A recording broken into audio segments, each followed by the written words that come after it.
అమరవీరుల త్యాగాలతో తెలంగాణ సాధించుకున్నామన్నారు బీజేపీ నేత బూర నర్సయ్య గౌడ్. 2014 తర్వాత ప్రత్యేక రాష్ట్రం ఏర్పడ్డాక ధనిక రాష్ట్రాన్ని అప్పులపాలు చేశారని అన్నారు. ప్రత్యేక రాష్ట్రం ఏర్పడటం వల్లనే మన ప్రాంతం అభివృద్ధి చెందుతుందని అన్నారు.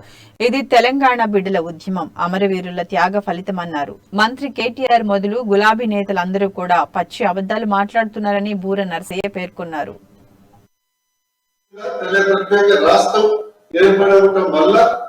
తెలంగాణ అమరవీరులు, తెలంగాణ బిడ్డలు, తెలంగాణ పోరాట యోధులు, తెలంగాణ ఉద్యమకారుల యొక్క ఫలితం వల్ల ఒక ధనిక రాష్ట్రం మన చేతికి వచ్చిన ధనిక రాష్ట్రంలో 5 లక్షల కోట్ల అప్పు కేవలం 6 ఏళ్లలో చేసిన ఫలితంగా వచ్చిందని ప్రశ్నిస్తాం. తెలంగాణ వచ్చిన తర్వాత అభివృద్ధి చెందింది, తెలంగాణ వచ్చిన తర్వాత కరెంట్ వచ్చింది, తెలంగాణ వచ్చిన తర్వాత వచ్చింది, తెలంగాణ వచ్చిన తర్వాత నీళ్ళు వచ్చింది.